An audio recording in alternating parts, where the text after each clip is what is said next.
참된 선생님이라는 제목으로 말씀을 전하고자 합니다. 사람은요, 그 사람이 누구든 간에 분명히 선생님이 존재합니다. 어린이집, 유치원, 학교, 학원, 대학에 가면 교수님들까지 누구든지 어떠한 것을 배우고자 한다면 선생님을 찾게 되어 있습니다. 그리고 누구든 간에 선생님이 분명히 존재할 겁니다. 뭔가를 배우고 싶으면 해당 학원을 찾아서 등록해서 선생님을 만나면 됩니다. 운전을 배우고 싶다. 그럼 면허학원 등록해서 운전면허를 배우고 면허시험을 봐서 면허증을 따면 되죠. 그리고 요즘 인터넷 얼마나 잘 되어 있습니다. 특히 유튜브 같은 거. 너무 좋아져가지고 유명한 요리사들의 영상을 보면서 요리를 배우기도 하죠. 그러면 유명한 요리사가 그 순간만큼은 나의 요리 선생님이 되는 거예요. 이처럼 사람들은 무엇이든지 배우고자 한다면 스스로 제자가 되어 선생이 될 사람을 찾습니다. 그게 무엇이든지가 가르침을 받는 사람은 제자, 가르침을 주는 사람은 선생이 되는 겁니다. 여러분들에게도 인생을 들어보면 선생님이 많이 계실 거예요. 저에게도 굉장히 많은 선생님들이 있습니다. 인생을 살면서 많은 분들을 만나고 많은 배움을 얻었어요. 또 며칠 전이죠. 한국에서 5월 15일 되면 스승의 날이 되면 이제 저한테 예전에 막 주일학교 때 함께 했던 선생님들이랑 제가 가르쳤던 중고등 학생들 이제 막 30살 되는 애 있는데 연락이 와요. 스승의 날이라고 잘 계시냐고 연락이 옵니다. 그러면 그 짧은 안부 메시지를 보고 저는 감동을 받고 저도 한국 스승의 날이구나 하고 또 목사님들이랑 교수님들한테 안부 문자를 돌리곤 했습니다. 그것은 아마 여러분들도 마찬가지겠죠. 스승의 날이 되면 어떤 선생님이든지 한 분은 생각나기 마련이죠. 좋았던 선생님이든 아니면 나빴던 선생님이든 오늘날은요, 가만히 집에만 있어도 나에게 선생님이 생겨나는 시대입니다. 왜 그렇습니까? 방금 전에 언급한 것처럼 인터넷, 유튜브 등을 통해서 많은 정보들을 받아들이기 때문입니다. 그래서 그 정보를 누군가 제공을 하는데 내가 그거를 저건 진짜겠거니 하고 받아버리면 그 순간은 내가 제자가 되고 그 정보를 전달한 사람은 선생이 되는 거겠죠. 지금은 그 어느 때보다요 정보가 넘쳐나는 시대에 살고 있어요. 손가락 하나가 움직이면 세계 최고의 학자들, 세계 최고의 사업가들의 강의를 들을 수 있고요. 인공지능이요 내가 궁금한 게 있으면 막 몇 초 만에 답을 찾아주는 세상입니다. 그러나 역설적이게도 이 지식의 홍수 속에서 우리는 심각한 스승의 빈곤을 겪고 있어요. 지식을 전수하는 강사들은 넘쳐나지만 삶의 방향을 인도하는 참된 선생님 찾기 힘들다는 탄식이 곳곳에서 들려오는 거죠.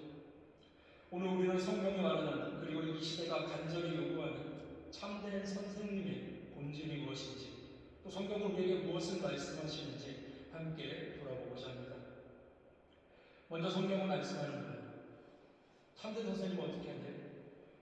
선생이 한 대로 제자가 하기를 원해요.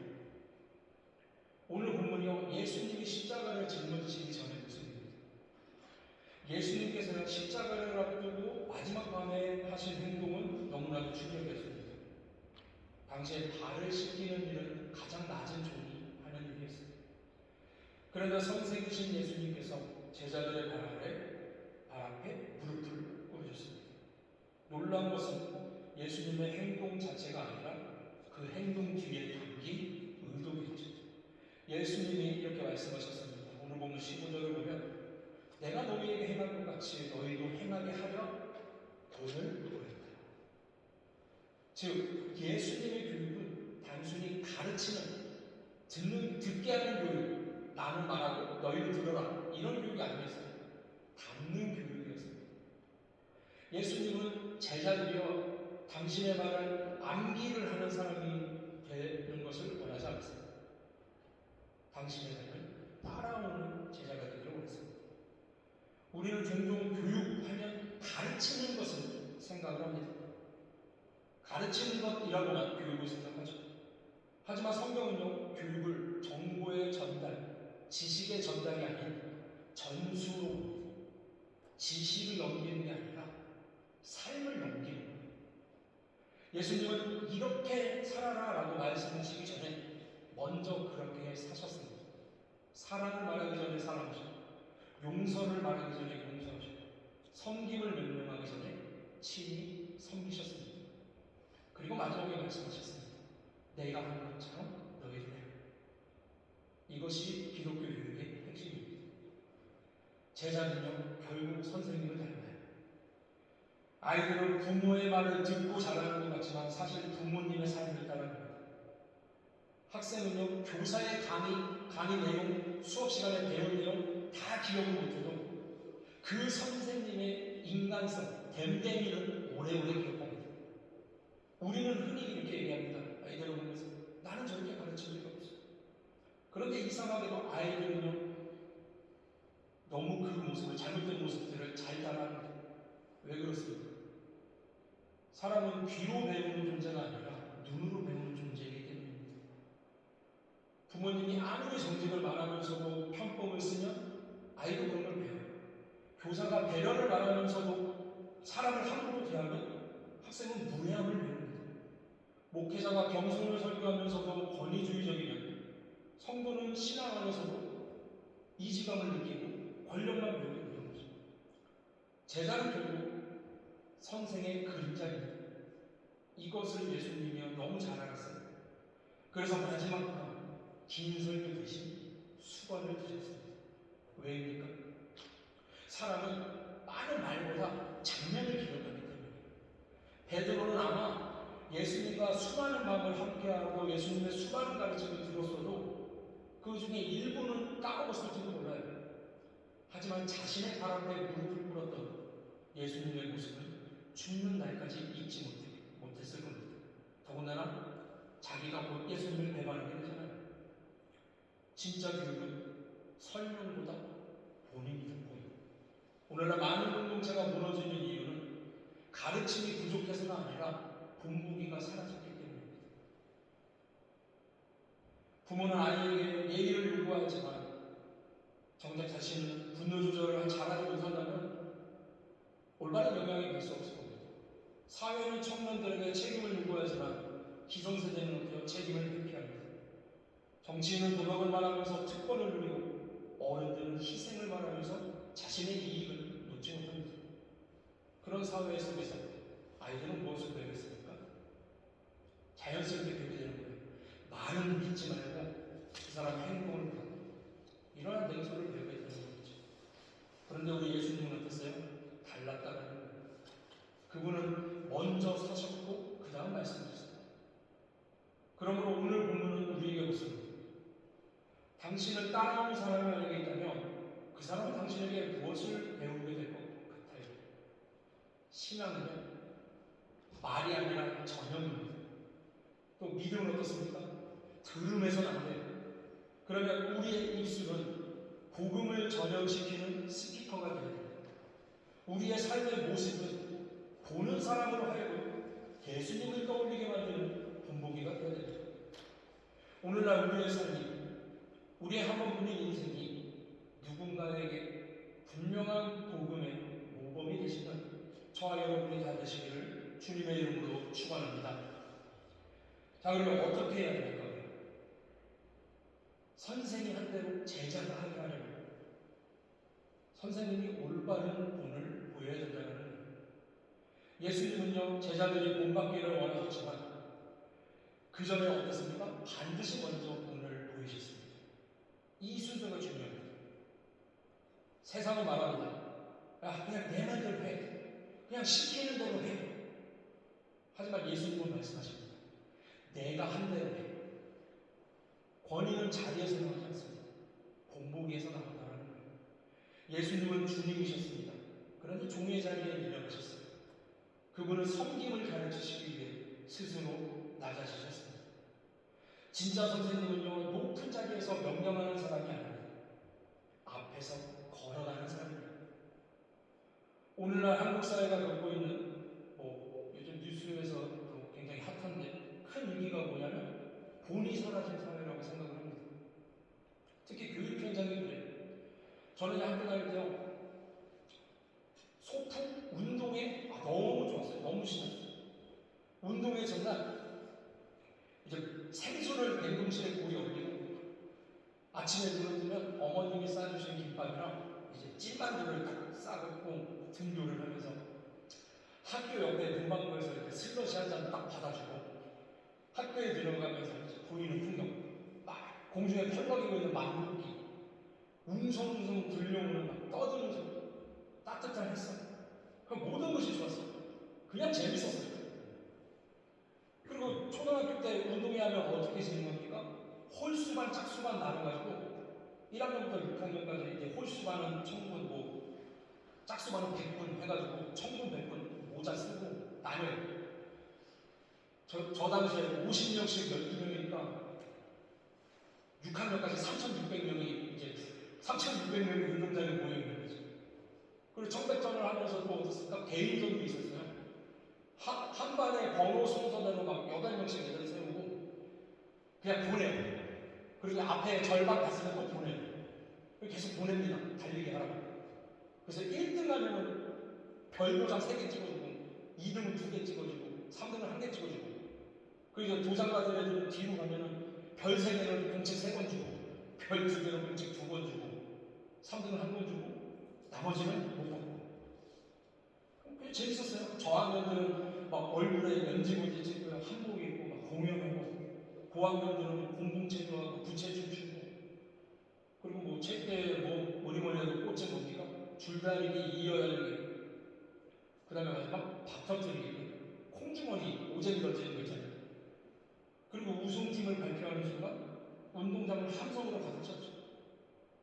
아이들은 달리기를 하면 이기기도 하고 당연히 지기도 했어요. 넘어지면 무릎도 까지고 울기도 하고요. 다 그랬습니다. 그런데 그 과정 속에서 분명히 배우는 것이 있었어요. 항상 이길 수는 없다. 친구가 더 잘할 수도 있다. 패배를 견디는 힘이 필요하다. 졌어도 같이 함께 지니까 덜 아프다. 달리기가 빠르면 공짜 문책이 생긴다. 이런 걸 배울 수 있었겠죠. 그런데 점점 학교에서 이게 사라지고 있다는 거예요. 왜입니까? 학교 근처에 사는 사람들이요, 학교에 민원을 낸대요. 시끄러우니까 체육대회 가지 말라고. 시끄럽다고. 그러니까 1년에 한 번 있는 체육대회를 안 하거나 실내에서만 하거나 눈치를 보면서 한대요. 그뿐만 아니라 이제 일부 몇몇 못된 학부모들의 악성 민원들, 아이가 지고 와서 집에서 졌다고 슬프다고 그러면 민원을 넣네요. 왜 경쟁을 시켜서 우리의 길을 죽이냐. 그래서요, 체육대회를 해도 결과를 어떻게 하냐면 무승부, 공동 우승으로 끝내는 학교가 많대요. 하도 그런 민원이 많이 들어오니까 말도 안 되는 세상이 된 거죠. 물론 아이의 마음을 보호하려는 마음은 좋아요. 하지만 보호가 지나치면요, 그 아이는 견디힘을 잃어버립니다. 배우지 못해요. 세상은 어떻습니까, 여러분? 살아보면 언제나 승리만 있는 것이 아니에요. 살다 보면 몇 번이고 실패하고 넘어지고 패배합니다. 그런데 요즘 사회에 아이들에게 지는 법을 가르치지 않는 거예요. 상처받지 않게 막 애지중지하는, 패배 후에 다시 일어날 수 있는 힘을 기르는 그 연습을 시키지 않아요. 그 결과 어떻습니까? 조금만 실패해도 무너지는 세대가 생겨나고 있다는 거예요. 더 심각한 문제는 어떻습니까? 어른들의 태도죠. 현장학습, 체험학습, 수학여행, 소풍, 체육대회, 전부 교육의 일부입니다. 그런데 한 현장학습에서 사고가 발생을 했는데 그게 재판까지 갔어요. 결국 그 현장학습을 인도했던 선생님이 유죄라고 판결을 난 재판이 있었죠. 그리고 또 어떤 민원도 들어오냐? 왜 그런 민원도 들어오는데요. 우리 아이는 샌드위치를 먹는데 선생님은 김밥을 드셨다고 들었는데 왜 우리 아이한테 같이 먹자고 말 한마디 안 해줬냐? 아니면 선생님이 도시락 뭐 드시냐? 선생님 거 사러 갈 때 우리 애들 거 좀 사다 달라. 우리 아이는 왜 사진이 5장밖에 안 나왔냐? 우리 아이는 왜 표정이 저러냐? 이런 말도 안 되는 이유로 선생님을 괴롭힌다는 거예요. 그러니까 선생님들은 이야기합니다. 차라리 안 하는 게 낫다. 책임질 일은 하지 않는 거예요. 문제 생기면 피하려고 하는 문화. 아니, 문제가 생길까봐 아무것도 하지 않는 문화가 생겨버렸어요. 시끄럽다고 밀어놓죠. 부모들은 자기 자식들 오냐오냐 키우고 악성 민원으로 선생님들을 나쁜 사람 만들죠. 그러니 선생님들은 이제 학교 행사들, 현장학습 이런 거 안 하려고 한다는 거예요. 제가 어떤 이야기를 들었어요. 몇 년간 학부모로부터 아무런 항의도 받지 않은 자기가 베스트 교사예요. 그래서 그 사람의 노하우가 뭔가 봤더니 하나하나 교실에서 아무것도 하지 않아요. 아무것도 안 해요. 그래서 자기가 베스트예요. 왜? 민원이 그런 게 하나도 없어요. 이런 사회를 만드는 어른들은 지금 아이들에게 무엇을 가르치고 있는 겁니까? 우리는 아이들에게 책임을 말하고 가르치지만 정작 책임지는 어른의 본은 보여주지 못했어요. 하지만 예수님은 달랐다는 거예요. 제자들이 배반할 것도 아니고 실패할 것도 아셨습니다. 그런데도 그들을 끝까지 품으셨습니다. 왜입니까? 진짜 선생님은 책임을 피하지 않기 때문에 예수님은 십자가라는 가장 무거운 책임 앞에서 도망가지 않았습니다. 그리고 말씀하셨습니다. 내가 먼저 본을 보였다. 고린도전서 12장절을 보면 사도 바울이 이런 고백을 합니다. 내가 그리스도를 본받는 자가 되는 것 같이 너희는 나를 본받는 자가 되라. 오늘날 교회가 회복해야 할 것은요, 더 큰 프로그램들이 아니에요. 담고 싶은 신앙이 우리 자녀가 보고 배우고 싶은 분, 성도가 따라가고 싶은 분이죠. 학생이 존경하는 교사, 말보다 삶이 먼저 있어요. 예수님은 그런 선생님이었어요. 말과 행동으로 예수님의 모습을 보여주는 또 사도 바울의 내가 예수님을 본받는 것처럼 너희는 나를 본받아라. 자신있게 이렇게 말할 수 있는 사도 바울의 그 고백이 나의 고백이 되는 저와 여러분들이 다 되시기를 주님의 이름으로 축원합니다. 자, 그러면 우리는 어떻게 가르치는 게 과연 성경적인 교육이라고 볼 수 있을까요? 우리는요, 교육을 기술로 생각할 때가 있습니다. 어떤 방식이 효과적인가? 어떤 프로그램이 좋은가? 뭐를 어떻게 가르칠까? 무엇이 우리 아이의 경쟁력을 만드는가? 그런데 성경에 말하는 교육은 달라요. 교육은 인격의 전달입니다. 성품은요, 강의로 만들어지지 않아요. 반복되는 삶 속에서 목격으로 이루어집니다. 아이들은 정직해야 돼 라는 말을 듣고 정직해지는 게 아닙니다. 정직함을 보면서 자라면 정직해져요.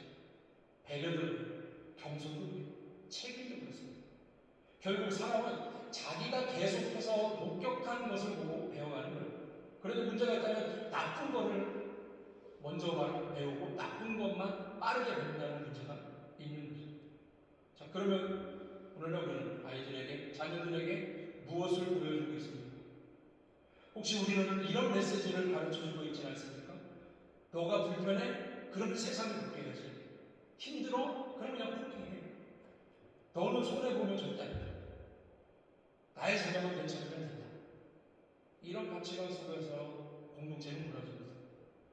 예수님의 방식은 정반대였습니다. 예수님은 말씀하셨습니다. 너희도 서로 발을 씻기라. 이 말은 단순한 봉사가 아닙니다. 불편함을 감수하는 거예요. 상대의 연약함을 품으라는 겁니다. 희생의 책임을 배우라고 말씀하십니다. 진짜 교육은 경쟁에서 이기는 기술을 만드는 것이 아니라 공동체를 지켜낼 인격을 만드는 것입니다. 현대사회의 교육 시스템은요, 끊임없이 효율성과 성과를 요구합니다. 얼마나 빨리 습득했는지, 몇 점을 받았는지가 한 인간의 가치를 결정하는 척도가 되고요. 하지만 참된 선생님의 시선은 성과가 아닌 존재를 향합니다. 예수님은요, 제자들을 보고 제자들의 능력을 보고 뽑지 않았습니다. 성격이 급한 베드로, 야망이 있었던, 천국에서도 한자리 하고 싶었던 야고보와 요한, 수많은 이적을 보고도 의심했었던 도마, 또 또 세금을 거두면서 부당한 이익을 취했을지 모르는 세리마태 등등 세상의 기준으로는요 낙제점에 가까운 이들이었어요. 하지만 예수님은 그들의 현재의 모습을 본 게 아니라 하나님의 은혜 안에서 변화될 가능성을 보신 것입니다. 참된 선생님은요 아이들의 느린 발걸음을 다그치지 않습니다. 교육은 속도전이 아니라 방향의 문제임을 알기 때문입니다. 나고자처럼 보이는 이의 손을 잡고 끝까지 걸어주는 기다림과 인내, 그것이 바로 참된 선생님이 가진 사랑의 또 다른 이름이죠. 그래서 아이들에게 필요한 것은요 상처받지 않는 세상이 아니라 상처를 견디는 믿음과 인내죠. 실패 없는 삶이 아니라 실패 후에라도 다시 일어나는 힘입니다. 모든 문제를 부모가 대신 싸워주는 게 아니라 스스로 책임질 수 있는 책임과 용기입니다. 예수님은 제자들의 인생을 대신 살아주지 않았습니다. 그러나 끝까지 본을 보이셨어요. 그리고 말씀하십니다. 내가 하는 것 같이 해라. 결국 사람은요 자신이 사랑하고 존경한 존재를 닮아갑니다. 그러므로 교회의 가장 큰 사명은 어떤 교육 프로그램을 잘 만드는가, 어떤 시스템을 구축해서 교회의 성도 수를 늘리는가가 아니죠. 예수님을 닮은 사람을 세우는 겁니다. 우리 자녀가 우리들을 바라보며 예수님을 떠올릴 수 있고, 우리의 성도가 교회를 다니며 교회를 바라보며 섬김을 배우는 것, 우리 사회가 교회를 바라보며 책임을 배우는 것, 이런 질문 앞에 우리가 서야겠죠. 예수님은 마지막 밤에 설교보다 수건을 드셨어요. 사람의 말보다 행동을 따르는 때문이죠. 그래서 오늘 본문이 저희에게 짧지만 세 가지를 가르쳐주고 있습니다. 먼저는 선생이 한 대로 제자가 하기를 바라신다는 것. 두 번째는 뭐예요? 그러므로 선생은 반드시 올바른 본을 보여야 됩니다. 그리고 세 번째, 진짜 교육은 지식의 전달이 아닌 인격을 세우는 것이다. 사랑하는 성도 여러분, 누군가는 분명히 우리를 바라보며 배우고 있습니다. 이 참된 선생님이라는 주제는 비단 학교나 교회 주일 학교나 거기에 속해 있는 교사들에게만 해당되는 문제가 아닙니다. 부모님들은 가정에서 교사이고 앞서서 믿고 있는 우리들은 어떻습니까? 세상 속에서 앞으로 새로 믿게 될 새신자들 그리고 이웃들의 교사입니다. 우리는 모두 누군가의 뒷모습이 되는 선생님의 자리에 서 있다라는 거죠. 오늘날 세상이 아무리 변해도 인공지능들이 인간의 지성을 대체한다 해도 영혼을 울리는 인격적인 만남과 사랑의 가르침은 대체될 수 없습니다. 우리가 먼저 참된 스승이신 예수 그리스도의 발치에 앉아 배우는 참된 제자가 되기를 소망합니다. 그리고 그분께 배운 대로 우리의 삶을 통해서 누군가의 가슴에 지워지지 않을 따뜻한 참된 선생님의 흔적을 남기기를 소망합니다. 지식이 아닌 삶을 주는, 성과가 아닌 존재를 품으며 군림하기보다는 섬기는 영적인 스승들, 바로 그 사람들이 저와 여러분의 시기를 주님의 이름으로 축원합니다. 할렐루야.